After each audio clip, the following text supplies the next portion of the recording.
नमस्कार, आज का मुद्दा में आपका स्वागत है। मैं हूं आपके साथ प्रियंका और आज हम बात करेंगे धर्म की लड़ाई धर्म परिवर्तन तक आई।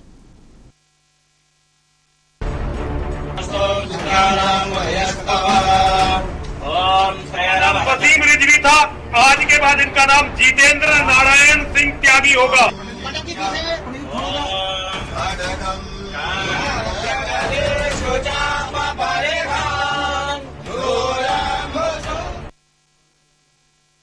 शिया सेंट्रल वक्फ बोर्ड के पूर्व चेयरमैन वसीम रिजवी ने इस्लाम धर्म छोड़कर आज से हिंदू धर्म अपना लिया है। गाजियाबाद स्थित डासना देवी के मंदिर में यतीश्वरानंद सरस्वती ने उन्हें हिंदू धर्म में शामिल कराया, जिसके बाद मुस्लिम धर्म गुरुओं ने वसीम रिजवी पर जोरदार हमला बोला। तो वहीं अखिल भारतीय हिंदू महासभा के अध्यक्ष चक्रपाणी महाराज ने वसीम रिजवी के खिलाफ फतवा जारी करने को लेकर सख्त रुख अपना लिया है। वसीम रिजवी के धर्म परिवर्तन की लड़ाई अब धर्म परिवर्तन तक आ चुकी है। इसी मुद्दे पर आज चर्चा करेंगे, लेकिन उससे पहले आपको दिखाते हैं एक रिपोर्ट।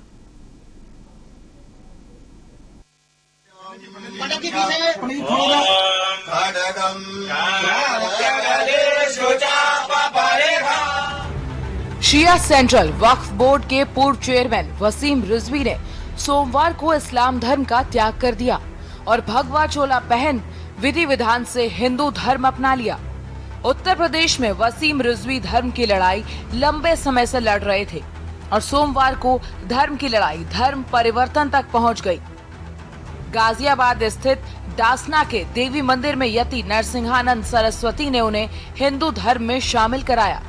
बता दें कि वसीम रिजवी ने कुछ दिन पहले ही अपनी वसीयत जारी की थी, जिसमें उन्होंने मरने के बाद हिंदू रीति रिवाज से अंतिम संस्कार करने की बात कही। रिजवी ने कहा था कि यति नरसिम्हानंद उनकी चिता को अग्नि दे। धर्म परिवर्तन से पहले रिजवी ने एक वीडियो जारी करके कहा था कि उनकी हत्या करने और गर्दन काटने की साजिश रची जा रही है। उनका गुनाह सिर्फ इतना है कि कुरान की 26 आयतों को सुप्रीम कोर्ट में चुनौती दी थी। आज तक इनका नाम वसीम रिजवी था, आज के बाद इनका नाम जितेंद्र नारायण सिंह त्यागी होगा। इस्लाम के मानने वाले लोग हैं, इस्लाम के अनुयायी हैं, ये सब के सब कहीं न कहीं हमारे ही भाई बहन, हमारे ही परिवार के थे और इनकी ये तलवार की नोक पर इनसे जबरिया धर्म परिवर्तन कराया गया था। आज स्वेच्छा से अगर कोई व्यक्ति सनातन को प्राप्त करना चाहता है, सनातन को लेता है, तो सनातन उसका स्वागत करता है और विश्व का प्राचीनतम एकमात्र धर्म सनातन धर्म है। इसलिए वसीम रिजवी ने जो भी किया वह पूरी तरह से सोच समझ के किया।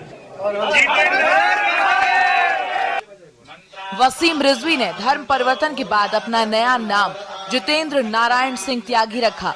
तो वहीं हिंदू धर्म अपनाने के बाद जितेंद्र नारायण सिंह ने सनातन धर्म को दुनिया का सबसे पहला धर्म बताते हुए इस्लाम धर्म को लेकर कई बातें कही। धर्म परिवर्तन की यहाँ पर कोई बात नहीं है। जब मुझको इस्लाम से निकाल ही दिया गया तो अब ये मेरी मर्जी है कि मैं किस धर्म को स्वीकार करूं। सनातन धर्म दुनिया का सबसे पहला मजहब है, पहला धर्म है और जितनी उसमें अच्छाइयाँ पाई जाती हैं, इंसानियत पाई जाती है, हम ये समझते हैं किसी और दूसरे धर्म में नहीं है। और इस्लाम को हम धर्म समझते ही नहीं हैं। इतना पढ़ लेने के बाद इस्लाम के बारे में, मोहम्मद के चरित्र के बारे में और जो उनकी आतंकवादी चेहरा है उसको पढ़ने के बाद हम ये समझते हैं कि इस्लाम कोई धर्म नहीं है, मोहम्मद द्वारा ऑर्गेनाइज किया हुआ एक आतंकी गुट है जो 1400 साल पहले अरब के रेगिस्तानों में तैयार किया गया था। तो जब हमको निकाल दिया गया, हर जुमे को नमाज के बाद हमारा और महाराज जी का, यति नरसिंहानंद गिरी जी का सर काटने के लिए फतवे दिए जाते हैं, इनाम बढ़ाया जाता है। तो ऐसी परिस्थितियों में हमको इस्लाम कोई कहे या हमको कोई मुसलमान कहे, इस पर हमको खुद शर्म आती है। वहीं वसीम रिजवी के मुस्लिम धर्म को त्याग करने को लेकर देवबंदी उलेमा मुफ्ती असद कासमी का बयान सामने आया। उन्होंने कहा कि वसीम रिजवी इस्लाम से पहले ही खारिज हो चुके थे और उनके खिलाफ फतवा भी दिया गया था। वसीम रिजवी के जो कारनामे थे वो मुसलमान के नहीं थे। वो चाहे कोई भी धर्म अपनाए, इससे कोई फर्क नहीं पड़ता। देखिए, वसीम रिजवी के बारे में मैं यही कहूँगा कि इस शख्स को हम पहले भी मुसलमान तस्लीम नहीं करते थे, और जिस समुदाय से ताल्लुक़ रखते थे, शिया समुदाय से, उन लोगों ने भी अब से पहले इनके ऊपर कुफ्र का फतवा जारी कर दिया था। और मुसलमान तो इसलिए नहीं थे, आप देखेंगे कि कुरान करीम जो नबी अलैहिस्सलाम पर नाजिल हुआ, उस कुरान करीम के अंदर से 26 आयतों को हटाने की इन्होंने मांग की। इसी तरीके से जिसमें पूरी दुनिया के मुसलमानों की आस्था है रसूलुल्लाह सल्लल्लाहु अलैहि वसल्लम के साथ में, उनकी शान में एक किताब लिखी, उनके खिलाफ नाजेबा हरकत की, तो ये शख्स तो मुसलमान था ही नहीं पहले से, और जो है वो इस्लाम के मुताबिक इसने कोई अमल किया ही नहीं। अब ये किसी भी धर्म को इख्तियार करता है, किसी भी धर्म में जाता है, हमें कोई एतराज नहीं है। वहीं लखनऊ में मुस्लिम स्कॉलर हाजी हसन अहमद और बरेली के मौलाना शाहबुद्दीन रिजवी ने भी वसीम रिजवी पर जमकर हमला बोला। हाजी हसन ने वसीम रिजवी के धर्म परिवर्तन करने पर सड़क छाप गुंडा बताया, तो शाहबुद्दीन ने वसीम रिजवी को धोखेबाज और ब्लैकमेलर बता दिया।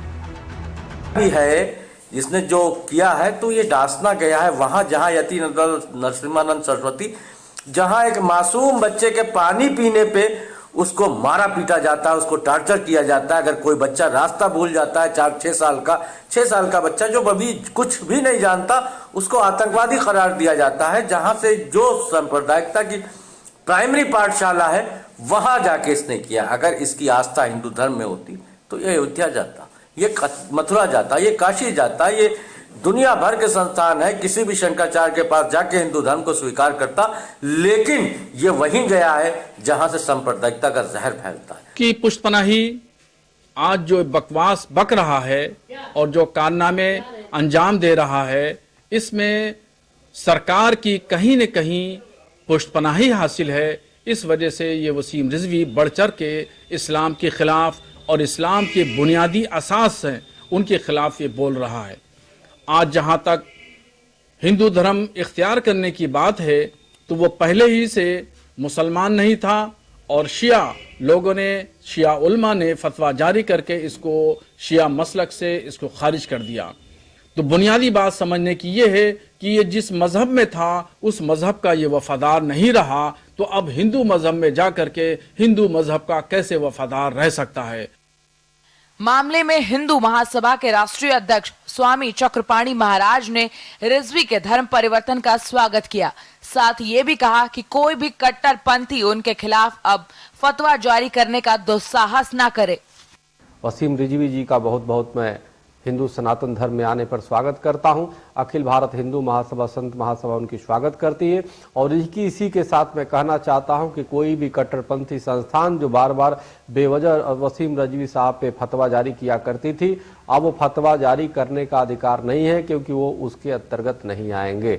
वसीम रिजवी साहब अब हिंदू सनातन धर्मी हैं, और उन पर कोई भी फतवा जारी करने की दुस्साहस न करे और न किसी भी प्रकार की बेवजह टिप्पणी करने का प्रयास करे। वसीम रिजवी साहब के साथ अखिल भारत हिंदू महासभा पूरी तरह साथ खड़ी है। बता दें कि वसीम रिजवी ने भले ही धर्म परिवर्तन कर लिया हो, लेकिन धर्म परिवर्तन पर रार अभी भी थमती नजर नहीं आ रही है। कुरान की 26 आयतों को सुप्रीम कोर्ट में चुनौती देने के बाद विवाद धर्म परिवर्तन तक पहुंच गया। अब ये विवाद कहां जाकर थमेगा, ये बड़ा मुद्दा है। स्पेशल डेस्क के न्यूज इंडिया।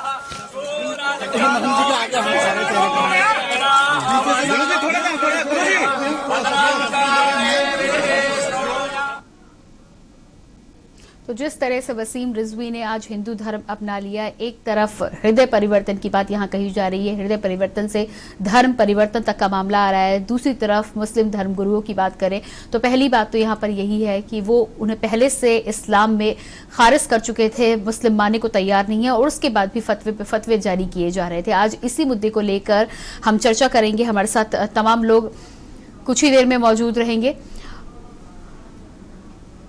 तो हमारे साथ चर्चा में आगे बढ़ाने के लिए सबसे पहले मेजर आशीष चतुर्वेदी, सपा प्रवक्ता, जुड़ चुके हैं। बहुत बहुत स्वागत है आपका कार्यक्रम में।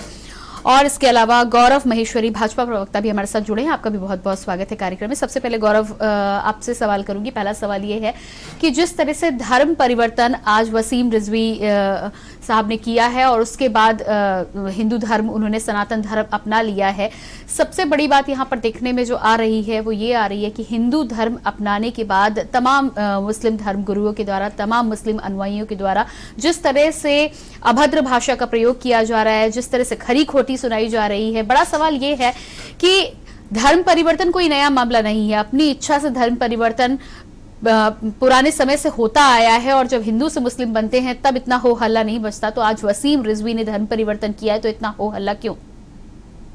देखिए प्रियंका जी, हमारा देश का संविधान हमें ये इजाजत देता है, हमें ताकत देता है और हमें अधिकार भी देता है कि हमें जो धर्म अच्छा लगता है, हम जिस धर्म में अपनी आस्था रखना चाहते हो, जिस धर्म के प्रति हमारे अंदर श्रद्धा हो, हम उस धर्म को अपना सकते हैं। ऐसे में ये एक आदमी की व्यक्तिगत सोच है, व्यक्तिगत पसंद है और वो स्वतंत्र है कि कोई भी धर्म उसे पसंद हो वो उस धर्म का पालन करे और उसमें श्रद्धा रखे। अगर ऐसे में कोई व्यक्ति आज अपना पुराना धर्म छोड़ के हिंदू धर्म अपना लेता है तो उसमें मैं समझता हूँ किसी भी प्रकार की कोई कंट्रोवर्सी नहीं होनी चाहिए, कोई विवाद नहीं होना चाहिए। और एक आदमी ने अपनी व्यक्तिगत इच्छा रखते हुए अपने दूसरे धर्म को आज अपनाया है, ऐसे में कंट्रोवर्सी का तो कहीं कोई सवाल नहीं होना चाहिए। जी बिल्कुल, हमारे साथ मेजर आशीष चतुर्वेदी भी बने हुए हैं। आशीष जी, जिस तरह से आज हम यहाँ धर्म परिवर्तन को लेकर चर्चा कर रहे हैं, धर्म परिवर्तन को लेकर चर्चा करने की जब बात आई है तो बड़ी बात यहाँ पर यही है कि जिस तरह से मुस्लिम धर्मगुरुओं के द्वारा तमाम तरह की भाषाओं का प्रयोग किया जा रहा है। सबसे पहली बात तो ये, पहले ही इस्लाम से वसीम रिजवी को खारिज कर चुके थे। यदि वसीम रिजवी को इस्लाम से खारिज कर दिया गया था, उसके बावजूद भी फतवे पे फतवा जिस तरह से जारी किया जा रहा था, तो फतवे पे फतवा किस हैसियत से जारी किया जा रहा था? दूसरी बात यह कि अब जब हिंदू धर्म में वो है ही नहीं और तमाम धर्मगुरुओं का ये कहना है कि वो कोई भी धर्म जाकर वो उसकी शरण ले, उससे कोई फर्क नहीं पड़ता, तो फिर इतनी खींच क्यों? देखिए, मैं अभी सबके विचार सुन रहा था। ये सही बात है कि हमारे देश का संविधान जो है वो प्रत्येक व्यक्ति को किसी भी धर्म का अनुयायी होने की इजाजत देता है, बशर्ते वो जो कन्वर्जन है या जब आप एक धर्म से दूसरे धर्म में जाते हैं तो वो किसी दबाव या किसी अन्य कारण किसी तरीके से ना हो, आपकी स्वेच्छा से हो। जी। अब सवाल आता है कि जो आपने पूछा कि बहुत लोग जो है उनके जो धर्म परिवर्तन करने पे जो सवाल उठा रहे हैं उसका, तो मैं जितना देख रहा था और जो वसीम रिजवी के बयान थे, मुझे लगता है कि उनके धर्म परिवर्तन से लोगों को आपत्ति नहीं हुई। जिस धर्म के वो अनुयायी रहे आज तक, जो उन्होंने उस पे जो सवाल उठाए, मुझे लगता है कि आपत्ति वहां से आ रही है कि जब आप जो कुरान है उसकी आयतें जो है वो चेंज करवाना चाह रहे हैं, बदलवाना चाह रहे हैं और जो आप उस धर्म को जो है एक आतंकी संगठन का जो है दर्जा दे रहे हैं, तो इस तरीके की बातें। अब कोई हिंदू यदि अगर मुसलमान बन जाए तो वो उसकी इच्छा है, लेकिन यदि वो हमारी जो धार्मिक आस्था है, जो किताबें हैं, अगर उन पे सवाल उठाएगा तो मैं समझता हूँ कहीं ना कहीं वो गलत होगा। आप धर्म परिवर्तन करें, आप जाएं, वो एक ठीक बात है, लेकिन जिस धर्म में आप रहें, जब आप उसी पे सवाल उठाएंगे या उसे एक आतंकी संगठन कहेंगे तो मैं समझता हूँ वो तो फिर गलत होगा। जी मेजर जी आशीष जी, यहाँ पर जिस तरह से आपने इस बात का जिक्र किया है, हिंदू धर्म के कई उदाहरण यहाँ पर सामने रखे जा सकते हैं। हिंदू धर्म में न जाने कितने बड़े नेता हैं, नाम एक एक का नहीं लूंगी, लेकिन कई बार ऐसे कहा जाता है कि राम वाकई में सच थे या नहीं थे। हम सब की बहुत आस्था है, हम सब बहुत मानते हैं, लेकिन इस तरह के सवाल न जाने कितने समय से हिंदू धर्म में उठते आए हैं। लेकिन हिंदू धर्म के यदि धर्मगुरुओं की बात की जाए, महामंडलेश्वरों की बात की जाए, हक हकूकदारियों की बात की जाए, तो क्या आपने कभी देखा है कि इस तरह का फतवा जारी किया जाए किसी व्यक्ति विशेष के प्रति? यदि किसी की अपनी राय है, बातचीत जरूर की जा सकती है, मैं ये मानती हूं कि धर्म का अपमान नहीं किया जाना चाहिए, लेकिन उसको लेकर इतना कड़ा रुख अख्तियार करना, यदि कहीं ना कहीं कोई मतभेद होता तो क्या मुस्लिम धर्मगुरुओं ने बातचीत करके उनको उस धर्म के बारे में समझाने का प्रयास किया? देखिए, मैं समझता हूँ पहले तो एक धर्म एक बहुत ही संवेदनशील मुद्दा होता है और मेरी जानकारी में तो ऐसा कोई भी हिंदू व्यक्ति नहीं है जिसने हिंदुत्व को या हिंदुओं को आतंकी इस तरीके की जो भाषा है उसका प्रयोग किया हो, कुछ रीति रिवाजों को लेकर जाए। जी, आतंकी की बात आशीष जी मैं भी नहीं कह रही हूँ, आतंकी की बात हम यहाँ पर नहीं लाएंगे, लेकिन इस बात को लेकर कई बार सवाल उठे हैं कि राम का अस्तित्व था या नहीं था, कृष्ण का अस्तित्व था या नहीं था। अस्तित्व था, वो एक है कि इतने साल पुरानी बात है तो कुछ लोग मानते हैं, कुछ लोग धर्म को ही नहीं मानते, कुछ लोग भगवान को ही नहीं मानते, कुछ लोग मानते हैं, कुछ लोग रीति रिवाजों को, बहुत से हमारे रीति रिवाज हैं उन पे सवाल उठाते हैं, तो वो एक वैचारिक एक वो है। लेकिन जैसे कि वसीम रिजवी ने जो शब्दों का इस्तेमाल किया, उसने इस्लाम को, मुझे लगता है जब मैं सुन रहा था अभी बयान आपके, उन्होंने कहा कि ये केवल आतंकी वो है, और तो उस तरीके की जब आप भाषा का प्रयोग करें तो जाहिर सी बात है कि विरोध होगा ही होगा। जी बिल्कुल ठीक कहना है आपका। गलत भाषा का प्रयोग किसी भी धर्म को लेकर नहीं किया जाना चाहिए। गौरव जी, जिस तरह से हम लगातार यहाँ पर बातचीत कर रहे हैं, सबसे पहली बात तो वसीम रिजवी की यदि हम बात कर लें, सनातन धर्म आज उन्होंने अपनाया है, बहुत अच्छी बात है, उनका हृदय परिवर्तन हुआ, जिस धर्म को वो चाहें वो संविधान में भारत ने अपना सकते हैं। लेकिन जिस तरह से डासना से संबंध उनका देखा जा रहा है, डासना के बारे में जानकारी यहाँ पर चाहेंगे। कुछ मुस्लिम धर्मगुरुओं ने भी इसको लेकर सवाल जिस तरह से उठाया है कि डासना ही क्यों गए, आखिर धर्म परिवर्तन यदि करना होता तो अयोध्या, मथुरा, काशी कहीं भी जा सकते थे, डासना को ही क्यों चुना उन्होंने, क्या संबंध है उनका डासना से? जवाब आपको जरूर दूंगा, लेकिन उससे पहले मैं 2-3 फैक्ट्स आपकी नॉलेज में लाना चाहता हूँ जी। जब भी डासना की या कहीं की बात होती है तो हमें ये देखना चाहिए, बार बार पार्टी के ऊपर आरोप लगते हैं कि पार्टी इन लोगों को संरक्षण दे रही है। आप पूर्व में देखिए, जब वसीम रिजवी जी ने पूर्व में कुछ आपत्तिजनक बयान दिए या कहीं पे उन्होंने सुप्रीम कोर्ट में केस फाइल किया, तो यही योगी सरकार थी ना जिसने उनके खिलाफ बरेली में सहमति दी और उनके खिलाफ मुकदमा दर्ज हुआ। यही डासना में जो नरसिंह यति जी हैं, उनके खिलाफ भी अभद्र टिप्पणी थी महिलाओं के मामले में, उसके ऊपर भी 3-3 मुकदमे दर्ज हुए उनके विभिन्न धाराओं में। तो ऐसा नहीं है कि भारतीय जनता पार्टी इन लोगों को संरक्षण दे रही है या कोई भी महिलाओं के प्रति अपमान वाली बात करेगा या किसी धर्म विशेष या किसी मजहब के बारे में, किसी के ग्रंथ के बारे में उल्टा सीधा बोलेगा तो भारतीय जनता पार्टी कोई कार्रवाई नहीं करेगी। पार्टी ने कार्रवाई करके स्पष्ट संदेश दे दिया है। अब दूसरी बात है कि कोई भी व्यक्ति जब कोई धर्म में आस्था रख के, उस धर्म के प्रति लगाव रखते हुए उस धर्म को आज अपना रहा है, ये उसकी व्यक्तिगत आजादी है, वो कहाँ पे उसको जाके पालन करना चाहता है, कहाँ पे जाके अपनाना चाहता है। और मैं तो दूसरी बात कहूंगा, मैं कहूंगा कि किसी भी धर्म को अपनाने में सबसे बड़ा जो नजरिया होना चाहिए वो ये होना चाहिए कि हमने जब एक धर्म अपनाया है तो वो धर्म हमें फोर्सिबली, एक तरीके से फोर्स के अंडर या प्रेशर में हमने अपनाया है या हमने अपनी स्वेच्छा से अपनाया है। यही उत्तर प्रदेश में अवैध धर्मांतरण कितने हुए, पिछले 2-3 महीने पहले आपने देखा कि एटीएस ने यहाँ पे बड़ी कार्रवाई की। 32 जिलों में सक्रिय नेटवर्क देखा हमें उत्तर प्रदेश में, जहां पे अलग अलग जिलों में, इवन मैं आपके चैनल पे बैठा हूं, मुझे कहते हुए बिल्कुल भी शर्मिंदा नहीं होना पड़ेगा कि उसमें एक आध मौलवी साहब भी लोग इन्वॉल्व मिले जो धर्म परिवर्तन करवाने में, विशेष रूप से अवैध तरीके से धर्मांतरण कराने में सक्रिय थे, गल्फ से फंडिंग लेते थे। और आज उनकी जांच करके जो एटीएस है उसने कार्रवाई करते हुए बाकायदा माननीय न्यायालय में अपनी चार्जशीट दाखिल की है। तो ऐसे में जब हम धर्म परिवर्तन की बात करें या कोई डिबेट करें तो हमारा ये भी फर्ज बनता है कि हम दोनों बातें रखें। एक कि हमने जो आज धर्म अपनाया है वो किसी प्रेशर में अपनाया नहीं अपनाया, या बाकी अगर कोई धर्मांतरण हो रहा है वो अवैध तरीके से हो रहा है तो उस पर हम चुप क्यों हैं, उस पर हम खामोश क्यों हैं। हमको दोनों पॉइंट पे बात करनी चाहिए। हमको एक वर्ग विशेष या एक धर्म को खुश करने के लिए हमको अपनी बात इनकम्प्लीट नहीं रखनी चाहिए कभी भी।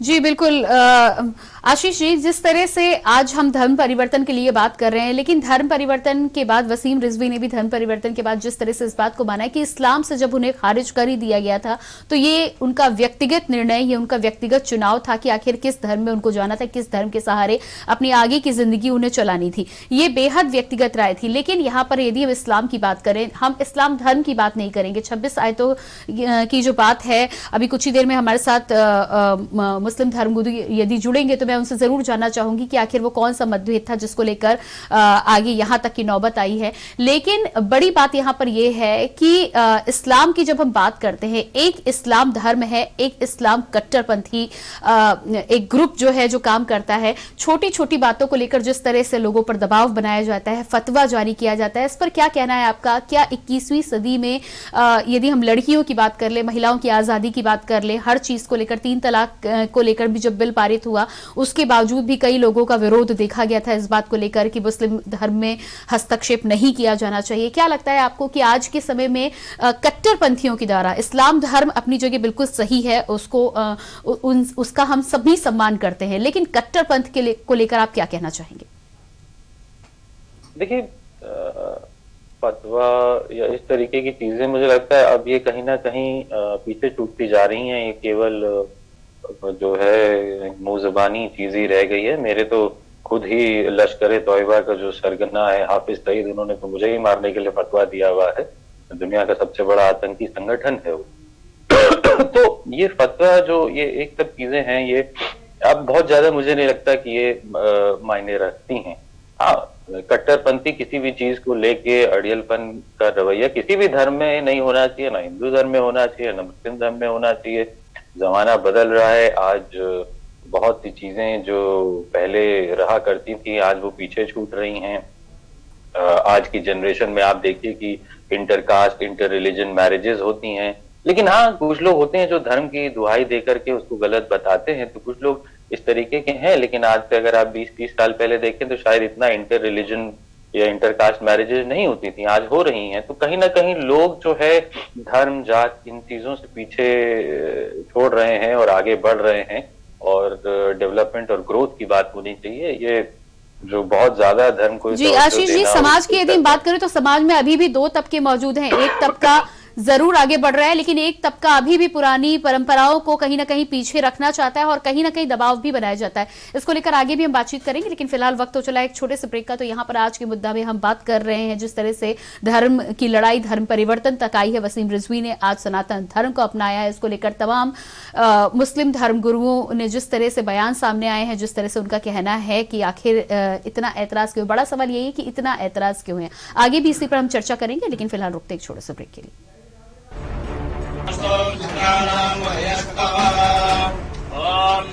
वसीम रिजवी था, आज के बाद इनका नाम जितेंद्र नारायण सिंह त्यागी होगा।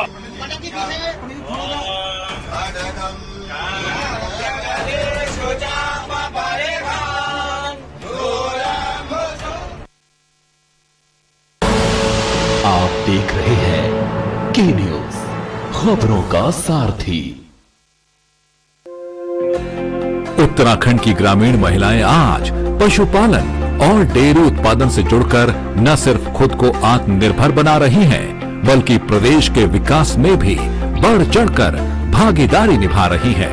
उत्तराखंड सरकार और जायका वानिकी परियोजना ने ग्रामीण महिलाओं को डेयरी उद्योग से जोड़ने के लिए पहाड़ों में जगह जगह मिल्क कलेक्शन सेंटर खोले हैं, जहां दुग्ध व्यवसायी महिलाएं अब आसानी से दूध बेचकर अपनी आमदनी बढ़ा रही हैं। जब से यहाँ पर डेयरी खुली है तब से उन्हें यहाँ पर काफी समय की बचत भी मिलती है और यहाँ पर दूध के जो रेट है वो भी अच्छे दिए जा रहे हैं। उत्तराखंड सरकार के कुशल मार्गदर्शन में महिलाएं स्थानीय रोजगार को अपनाते हुए मिल्क प्रोडक्ट्स और कई उत्पाद तैयार कर रही हैं। पशुपालन, पहाड़ी अनाजों की खेती के साथ साथ अब डेयरी और दुग्ध उत्पादों से भी महिलाओं ने अपनी पहचान बनाई है।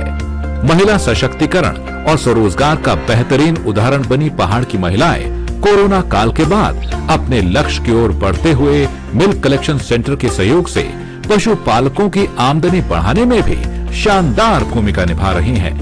संतुष्टि, आत्मविश्वास और आत्मनिर्भरता की ये मुस्कुराती तस्वीरें पहचान बन रही हैं उत्तराखंड सरकार की कामयाबी की। उत्तराखंड सरकार के संग नारी सशक्तिकरण के बढ़ते कदम। पर ये दिल है कि चख रहा है उन्हीं अल्फाजों का दूर कितना भी जाओ, इस जुबान से दूर ना जा पाओगे। रुमर बोलो जुबान केसरी। दिल्ली सरकार के स्कूलों के 3 लाख बच्चे, उनके 51,000 बिजनेस आइडियाज और सरकार की ओर से 60 करोड़ रुपए का सीड कैपिटल। यह है दुनिया का सबसे बड़ा startup programme Business Blasters. Business Blasters programme के हर एपिसोड में हम मिलेंगे ऐसी ही 3 टीमों से जो इन्वेस्टर्स के सामने अपने बिजनेस आइडिया को करेंगी पिच, ताकि उन्हें अपने बिजनेस के लिए मिल सके इन्वेस्टमेंट। अब कल के बड़े बड़े बिजनेसमैन एंड वुमेन निकलेंगे दिल्ली सरकार के स्कूलों से। बिजनेस ब्लास्टर्स 28 नवंबर से हर रविवार शाम 7 बजे प्रमुख टीवी चैनल्स पर। खुदी को आजमाया है तो ये अंदाज आया है, खुदी को आजमाया है तो ये अंदाज आया है। तुम में भी मैं हूं, शुद्ध प्लस पान मसाला। जब पशुओं को मिलेगा प्यार और मिल्को मोर पशु आहार तो दूध बहेगा, मुनाफा बढ़ेगा। मिल्को मोर पशु आहार। आप देख रहे हैं के न्यूज, खबरों का सारथी।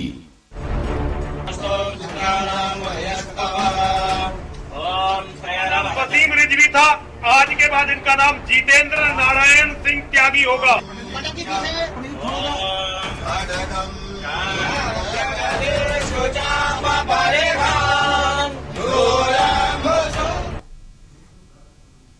ब्रेक के बाद एक बार फिर से आपका स्वागत है। आज का मुद्दा में आज हम चर्चा कर रहे हैं धर्म परिवर्तन, धर्म की लड़ाई धर्म परिवर्तन तक आई और इसी को लेकर हम चर्चा भी कर रहे हैं। हमारे साथ तमाम लोग मौजूद हैं। मेजर आशीष चतुर्वेदी सपा प्रवक्ता हमारे साथ जुड़े हैं, गौरव महेश्वरी भाजपा प्रवक्ता बने हुए हैं, इसके अलावा बाबा महादेव जी हिंदू धर्म गुरु भी हमारे साथ जुड़ चुके हैं। बहुत बहुत स्वागत है आपका कार्यक्रम में। बाबा महादेव जी, जिस तरह से आज हम धर्म परिवर्तन को लेकर यहाँ पर विशेष तौर पर वसीम रिजवी के धर्म परिवर्तन को लेकर चर्चा कर रहे हैं, आज उन्होंने अपना हृदय परिवर्तन होने के पश्चात सनातन धर्म ग्रहण कर लिया, जितेंद्र प्रसाद आज से बन गए हैं और इस पर जिस तरह से तमाम मुस्लिम धर्म गुरुओं के द्वारा प्रतिक्रियाएं आ रही हैं, बड़ा सवाल ये है कि यदि कोई व्यक्ति इस्लाम से पहले ही खारिज कर दिया जाता है और उसके बाद अपने हृदय परिवर्तन के आधार पर, अपनी व्यक्तिगत इच्छा के आधार पर वो कोई धर्म ग्रहण करता है, चाहे वो सनातन धर्म हो, हिंदू धर्म हो या कोई और धर्म हो, तो इस पर इतना हो हल्ला क्यों? देखिए, जो वसीम रिजवी ने किया है वह बहुत ही सराहनीय कदम है। वास्तव में जब किसी की आंखें खुल जाती हैं और उसे अपना इतिहास पता लगता है तो वह ऐसा ही करता है। और 1400 साल पहले इस्लाम नहीं था, 1400 साल के बाद अंदर अंदर है, उसके पहले सभी हिंदू थे, हिंदुत्व था। और हिंदुत्व है, जो वेदों की पद्धति है, वह सबके लिए उत्कृष्ट मार्ग है। और वास्तव में जो जाग जाएंगे वो वास्तव में हिंदू धर्म को अपनाएंगे। यही एक सनातन मार्ग है, यही एक लिव एंड लेट लिव, जियो और जीने दो की भावना लेकर जो चलता है वह सनातन धर्म ही है। इसलिए इसमें जो आए हैं वो उनका बहुत बहुत स्वागत है और वास्तव में ये विवेकपूर्ण कार्य है जी, और बहुत अच्छा है। जी बाबा महादेव जी, एक और प्रतिक्रिया जो तमाम मुस्लिम धर्म गुरुओं के द्वारा आ रही है वो ये भी आ रही है कि जब वो अपने इस्लाम धर्म के प्रति वफादार नहीं रहे तो आखिर हिंदू धर्म में भी आकर इस बात की क्या गारंटी है कि वो वफादार रहेंगे और पूरे मन से सनातन धर्म का पालन करेंगे? इस पर क्या कहना चाहेंगे आप? हम इस पर यही कहना चाहेंगे कि इस्लाम वास्तव में कोई धर्म नहीं है, एक मजहब है। धर्म का मतलब होता है, धर्म शब्द धृति क्षमा दमो संयम शौच मिंद्र निग्रह द्विविद्या सत्यम अक्रोध दशकम धर्म लक्षणम। और धर्म, what is the religion? Religion is the realisation of God, religion is one but sects are many. इसका मतलब होता है, धर्म का मतलब है ईश्वर का साक्षात्कार कर लेना।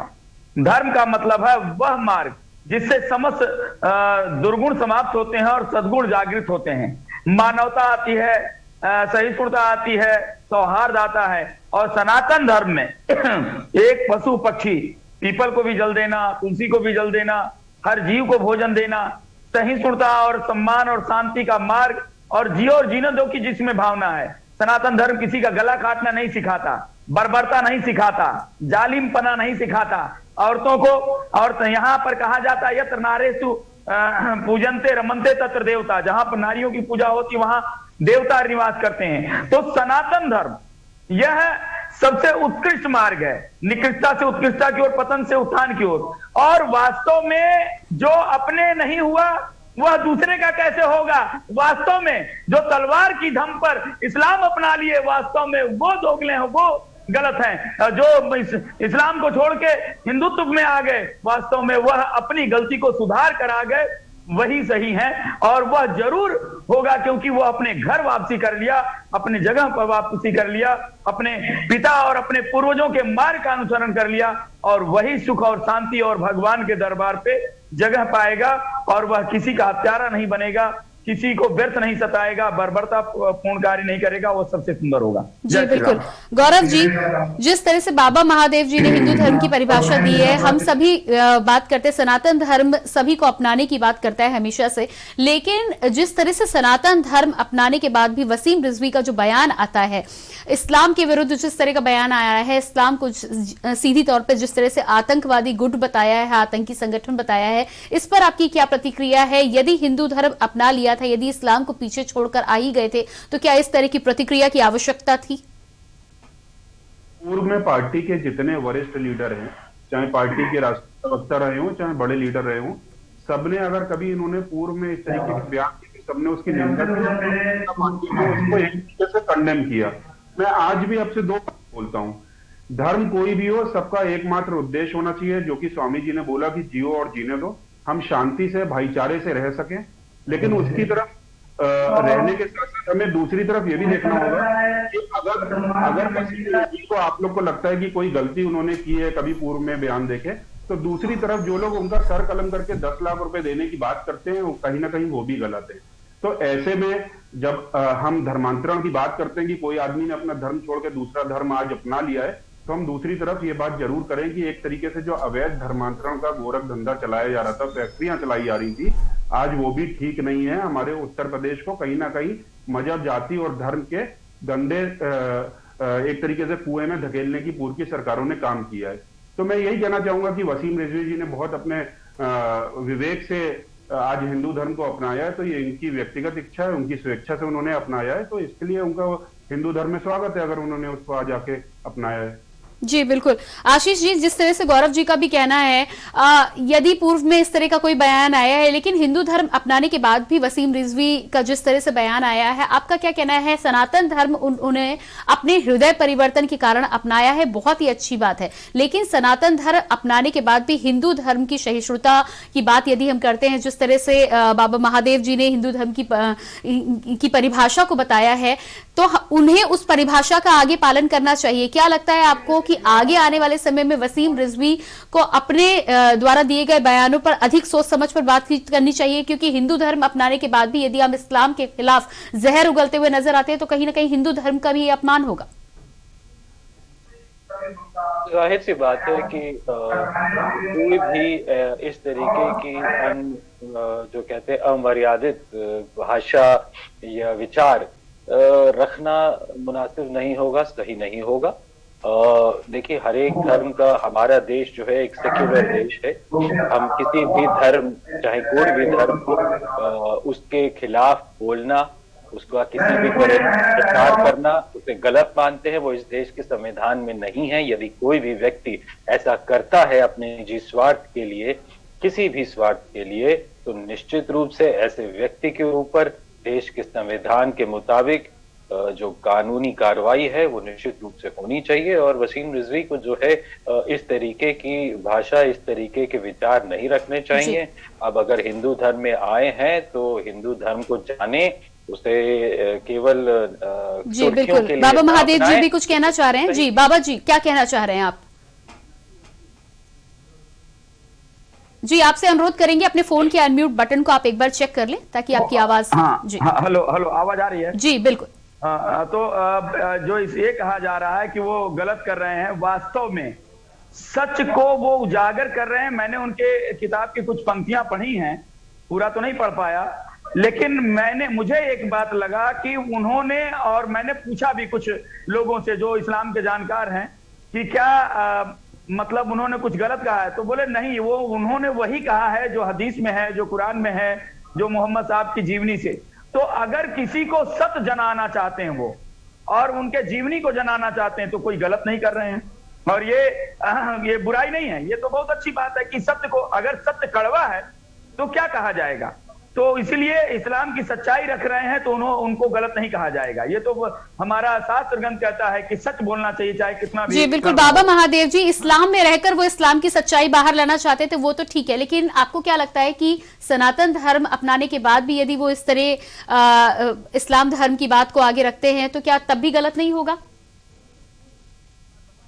उन्होंने अभी एक बात, उन्होंने सच्चाई जब रखी तो उनके सर कलम करने के ऊपर इनाम रख दिया। अगर वो उन्हीं के साथ रहते तो वो क्या करते? बात दरअसल है कि इस्लाम बर्बरता से फैला है, क्रिश्चियनिटी धूर्तता से फैला है, तो इसलिए ये इस्लाम में हमेशा बर्बर, बंदा बहादुर के आंखें फोड़ दी, उसके बच्चे का कलेजा उसके मुख में ठूस दिया, संभाजी महाराज जी के साथ बर्बरता किया। सिखों में इतने सारे सिखों, श्री गुरु तेग बहादुर जी महाराज जी का सर कलम कर दिया शीशगंज गुरुद्वारा इसी कारण से है। तो इस्लाम ने हमेशा बर्बरता की है, तो वो सच्चाई जब बोली जाएगी तो हमेशा बुरी लगेगी, सच्चाई कड़वी होती है। लेकिन अब समाज को, देश को, राष्ट्र को, जनता को जगाना बहुत जरूरी है और इसलिए वो बहुत सुंदर कार्य कर रहे हैं कि आगे से इस प्रपंच में कोई ना फैले। अभी देखियो इंडोनेशिया में वहां की राजकुमारी हिंदू धर्म अपना रही हैं, क्योंकि अब सबको समझ में आ रहा, पूरे विश्व में लोग इस्कॉन से जुड़ रहे हैं, श्री कृष्ण की भक्ति कर रहे हैं, लोगों को समझ में आ रहा है कि सनातन धर्म और हिंदुत्व उसमें कितना सुंदर मार्ग है, कितना सुंदर संदेश है, इसीलिए उनको सच्चाई रखनी पड़ेगी। अब और इस्लाम सिर्फ मार काट और किसी कोई इस्लाम नहीं मानता तो उसको मारो और तड़फा कर मारो। आज देखिए अभी पाकिस्तान में इस निंदा के नाम पर उसको खूब भीड़ ने मारा और पेट्रोल डाल के जला दिया है। झूठा परपंच कहा कि इस निंदा, और बांग्लादेश में पूरे दुर्गा पंडाल जला दिए, स्त्रियों के इज्जत सम्मान लूट लिया, बलात्कार किया, कितने लोग मारे गए झूठे में, बाद में पता चला कि वो षड्यंत्र था सब कुछ।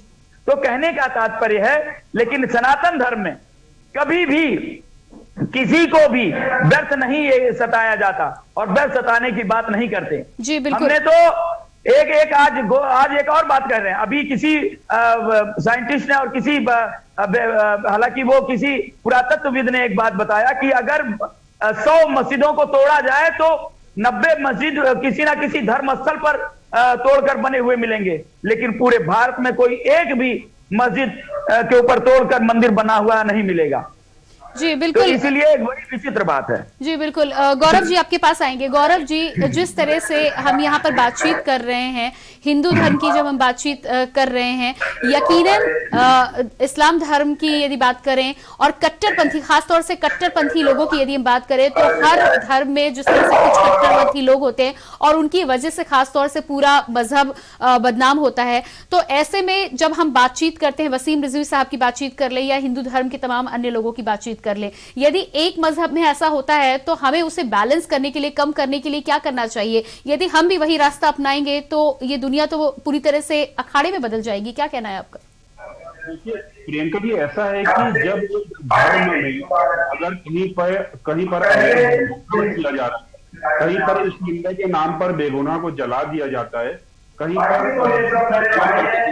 देने की बात की जाती है, कहीं पर उसको धमकी दी जाती है, तो खुश करने के लिए हमको हमें चुप नहीं रहना होता।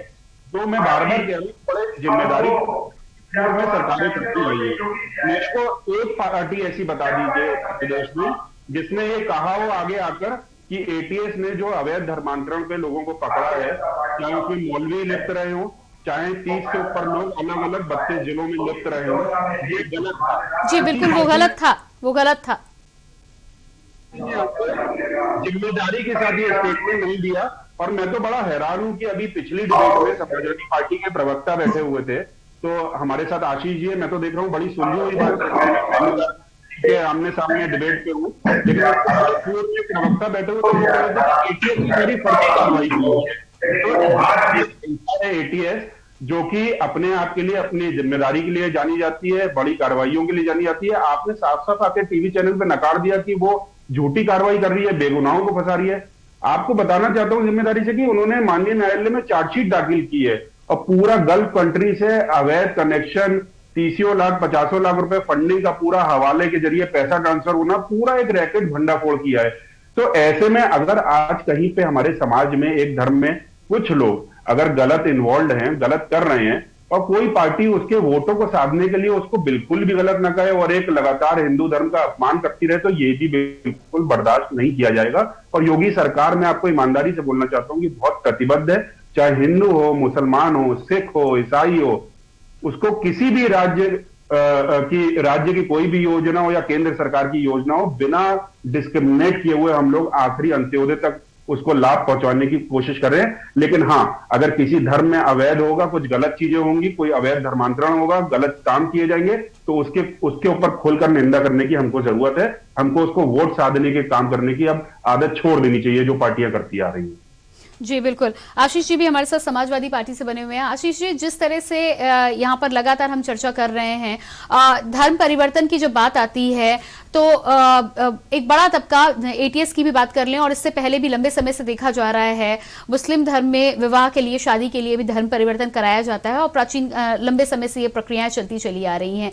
ऐसे में क्या आपको लगता है कि कहीं ना कहीं कट्टरपंथी गुटों की वजह से इस तरह की, जिस तरह से वसीम रिजवी ने धर्म परिवर्तन किया है, ऐसे बहुत से मामले होते होंगे जो शायद इतने खास नहीं होते होंगे, इसलिए मीडिया में नहीं आते, लेकिन क्या आपको लगता है कि यदि ये कट्टरपंथी गुट इसी तरह हावी रहा तो एक समय ऐसा आ सकता है जब एक बड़ा तबका इस ओर भी धर्म परिवर्तन के लिए आएगा और तब जो मुस्लिम धर्म गुरु हैं वो जिस तरह की प्रतिक्रियाएं अभी आ रही हैं, उसके बाद न जाने किस तरह की प्रतिक्रियाएं, क्या आपको लगता है कि कट्टरपंथ कहीं ना कहीं इसके पीछे एक कारण है और इसके पीछे आगे आने वाले समय में भी कारण बन सकता है यदि कट्टरपंथ को खत्म नहीं किया गया तो? देखिए, मैंने पहले भी कहा कि अब जो है समय बहुत बदल रहा है। बहुत से रीति रिवाज थे, जैसे आप याद करिए हिंदू धर्म में भी एक सती प्रथा हुआ करती थी बहुत वर्ष पहले, जो कि ठीक नहीं हुआ करती थी, लेकिन थी। तो धीरे धीरे समय बदला, लोगों ने अपना नजरिया बदला और उस रीत को खत्म किया। इसी तरह किसी भी धर्म में, बहुत से धर्म हैं हिंदुस्तान के अंदर, उनके बहुत से अनुयायी हैं, तो जो भी बहुत ज्यादा कट्टर रवैया रखेगा या जो ऐसा रवैया रखेगा जो जनमानस है, जो लोग हैं, जो आवाम है देश की, वो अगर उसको नहीं मानेगी तो धीरे धीरे वो चीजें अपने आप जो हैं वक्त के साथ साथ बदलती जाएंगी और बदलनी भी चाहिए, क्योंकि वक्त बदल रहा है। तो बदलते वक्त के साथ लोगों की सोच बदल रही है, लोगों के सोचने का ढंग, उनके जीने का ढंग बदल रहा है। तो बदलाव एक जो है वो एक निश्चित प्रक्रिया है प्रकृति की, जो हर एक व्यक्ति, हर एक समाज, हर एक धर्म में कहीं ना कहीं आती है। तो वक्त के साथ साथ मैं समझता हूँ धीरे धीरे चीजें बदलेंगी, सुधार होंगे, जो कुरीतियां हैं, जो कमियां हैं, वो धीरे धीरे अपने आप जो हैं वो किसी भी धर्म में हो, समाज में हो, धीरे धीरे कम होंगी। और उसको सुनिश्चित करने के लिए हमारे देश का संविधान है, उसकी बहुत क्लियर कट गाइडलाइंस हैं कि आप क्या बोल सकते हैं, आप क्या कर सकते हैं, आप क्या नहीं कर सकते हैं। जो एक कानूनी दायरे के अंदर है वो प्रत्येक व्यक्ति को करना चाहिए, चाहे वो किसी भी मजहब का हो, और जो उस कानूनी दायरे की जो रेखा है उसको पार करता है तो उसके खिलाफ निश्चित रूप से कार्रवाई होनी चाहिए, फिर चाहे वो किसी भी धर्म का हो। जी बिल्कुल। बाबा महादेव जी, हम बीच में मेजर आशीष जी से भी बातचीत कर रहे थे तो उन्होंने एक बात को कहा था, जिस तरह से 21वीं शताब्दी में हम सभी जी रहे हैं, कहीं ना कहीं हिंदू धर्म की यदि बात करें तो समय समय पर तमाम कुरीतियों को पीछे छोड़ा गया है और कहीं ना कहीं नई चीजों को अपनाने की भी कोशिश धर्म में की जाती है। लेकिन मुस्लिम मजहब की यदि बात कर लें और कट्टरपंथ की यदि बात कर लें और जिस तरह से फतवे जारी किए जाते हैं, आशीष जी ने बीच में कहा था कि फतवे अब जुबानी फतवे हो गए। क्या आपको लगता है कि फतवे अब जुबानी फतवे हो गए और उनका अधिक महत्व नहीं रह गया है? महादेव जी, अपने फोन के ऑडियो को आप एक बार चेक कर लें ताकि आपकी आवाज हम तक पहुंच पाए। देखिए, बात दरअसल है कि उन्होंने कहा परिवर्तन की बात और जुबानी रह गए हैं फतवे, ये बिल्कुल सही नहीं है। फतवे आज भी, अब कमलेश तिवारी की हत्या हो गई और वो इतनी बर्बरता से उनके ऑफिस में आके गला काट गया और गोली मार दिया। दिल्ली में एक अल्लाह मेहर खान जी थे जो सनातन धर्म के रहस्य को और कुरान को और गीता के समन्वय करके वेदों को और बताते थे, उनको लोगों ने मतलब ऐसे घर में गला काट कर चले गए। तो ये यदि फतवे जुबानी होते, अभी टेलीविजन के अंदर फिल्मों में, फिल्म लाइन में एक बेटी जो है फिल्म बनाने लगी और भगवान श्री कृष्ण का गीत गाने लगी, तो इतने फतवे उसके ऊपर हो गए। और लाइव टीवी पे मौलाना उसे डांटने लगा। तो ये बातें हैं कि ये बातें गलत हैं कि मतलब फतवे जुबानी, ऐसा नहीं है। फतवे बहुत खतरनाक, अभी अताउल्ला खान ने भी बहुत इनाम रखा कि यति नरसिंहानंद सरस्वती को ऊपर, जबकि यति जी ने बहुत सही बात कही और जो कुरान के अनुसार कहा। तो फतवे ये नहीं है, और उनके ऊपर उनके आश्रम में हमला भी हुआ और एक जख्मी भी हो गए, जबकि 18 सुरक्षा कर्मी लगे हुए थे। तो एक बात ये है, तो इसलिए फतवे जुबानी नहीं है। फतवे आज भी बहुत खतरनाक रूप से ये कार्य कर रहे हैं और इस पर भारत सरकार को इस पर एक्शन लेना चाहिए और इनको बंद करना चाहिए। वास्तव में कुरान की जो आयतें, ये पहली बात है ध्यान रखिए कि जो वसीम रिजवी हैं, यह वक्फ बोर्ड के एक उचित और बहुत बड़े पदाधिकारी रह चुके हैं। तो वसीम रिजवी कोई हल्के व्यक्ति नहीं है, कोई साधारण व्यक्ति नहीं है कि उनकी बातों को हम हल्के लें।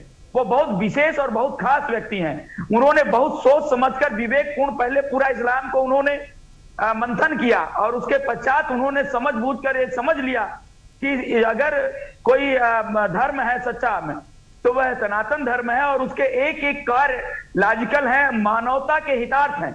कोरोना काल में चाहे तुलसी पूजा हो, चाहे पीपल में जल देना हो, चाहे वह दूर से नमस्ते करने की प्रथा हो, हाथ शौच की जो प्रथा हो, वह सब ने सनातन धर्म के जो कार्य हैं उसको सब सर्वोपरि माना है। और अगर जो सनातन धर्म में चलता और ये पीपल और तुलसी और इन सब चीजों का सेवन करता और गौ माता का अर्क, गौमूत्र अर्क जो है, तो उसको ये रोग मतलब 90% नहीं होने के चांसेस थे। तो कहने का तात्पर्य वो बहुत विवेकी है और बहुत समझ से उन्होंने किया है। लेकिन फतवे आज भी उतने ही मानवता के विरोधी हैं और उन्होंने 26 आयतें निकाली कि जो मानवता विरोधी, जो कहते हैं हिंदुओं का कत्ल कर दो, काफिरों को मार डालो, तड़फा तड़फा के मारो, अल्लाह काफिरों को देखना नहीं चाहता। अरे भाई, अल्लाह कैसे ऐसा कर सकता है? या तो अल्लाह दयावान नहीं है, शांति नहीं चाहता, और यदि अल्लाह शांति चाहता है तो वो कैसे किसी को मारने को कह सकता है? मुझे लगता है कि मोहम्मद साहब के जाने के पश्चात उन्होंने यही कहा कि कुछ समय पश्चात ये कुरान लिखी गई और कुछ ऐसे लोगों ने उसमें गलत चीजें भर दी जिसे उसमें संशोधन करने की आवश्यकता है। और यदि ये संशोधन नहीं हुआ कुरान का तो ऐसे ही लोग मरते रहेंगे, मार काट मचता रहेगा, मानवता शर्मसार होती रहेगी और हम शांति की बातें करते रहेंगे मगर शांति नहीं आएगा। और सही मार्ग अपनाया है वसीम रिजवी ने। मैं बहुत ही बहुत भूरी भूरी प्रशंसा करता हूं, बहुत बहुत धन्यवाद और स्वागत करता हूं। और सभी भारत के मुसलमानों को इसी तरह से इस्लाम छोड़कर हिंदुत्व में आ जाना चाहिए और हम उसे गले लगाने के लिए तैयार हैं और उसे विशेष मान देने के लिए तैयार हैं। अभी सारे मुसलमान आओ और अपने घर में वापसी करो, सनातन धर्म में वापसी करो। मैं सबका सम्मान करता हूं, सबको निमंत्रण देता हूं। जी बिल्कुल, आगे जी बिल्कुल आगे बढ़ेंगे। गौरव जी, आशीष जी आपके पास आएंगे। जिस तरह से बाबा महादेव जी का कहना है कि फतवों का असर होता है, यकीनन यदि व्यक्ति पावरफुल है तो हो सकता है कि फतवे का असर ना हो। कई बॉलीवुड हस्तियों का नाम इसमें हम नाम नहीं लेंगे लेकिन हम देख सकते हैं। लेकिन यदि व्यक्ति साधारण है, एक बड़ा तबका इस फतवे से प्रभावित होता है। कई लोग ऐसे हैं, कई ऐसे बच्चे रहे हैं जो कहीं ना कहीं अपने मन मुताबिक बॉलीवुड में काम भी कर रहे थे और इन फतवों के माध्यम से, फतवों की वजह से कहीं ना कहीं कुछ लोगों ने अपना काम भी छोड़ा है। उसको बाद में वो भले ही कह दे कि वो उनकी पर्सनल चॉइस हो सकती है, लेकिन कहीं ना कहीं एक बड़े तबके पर आज भी ये फतवे असर करते हैं। यदि आप शक्तिशाली हैं तो जरूर इन फतवों का असर आप पर नहीं होता है, लेकिन सामान्य लोग, साधारण लोग जो हैं उन पर इतना ही असर होता है और कहीं ना कहीं उनकी विचारधारा को परिवर्तित करने का काम भी ये फतवे करते हैं। इस पर क्या कहना है आपका?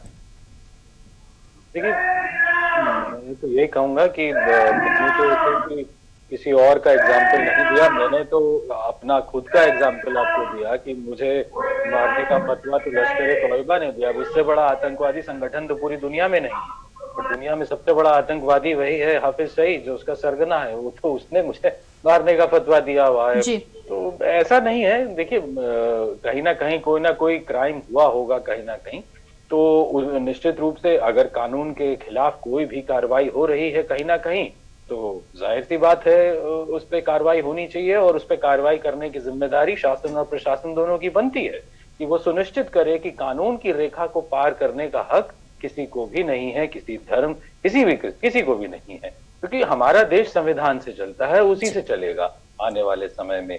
हाँ, बस कुछ इस तरीके की बातों को हमें ध्यान रखना है कि हम किसी की भी धार्मिक आस्थाओं को ठेस ना पहुंचाएं। जी बिल्कुल, क्योंकि उससे कहीं ना कहीं एक रिएक्शन आता है।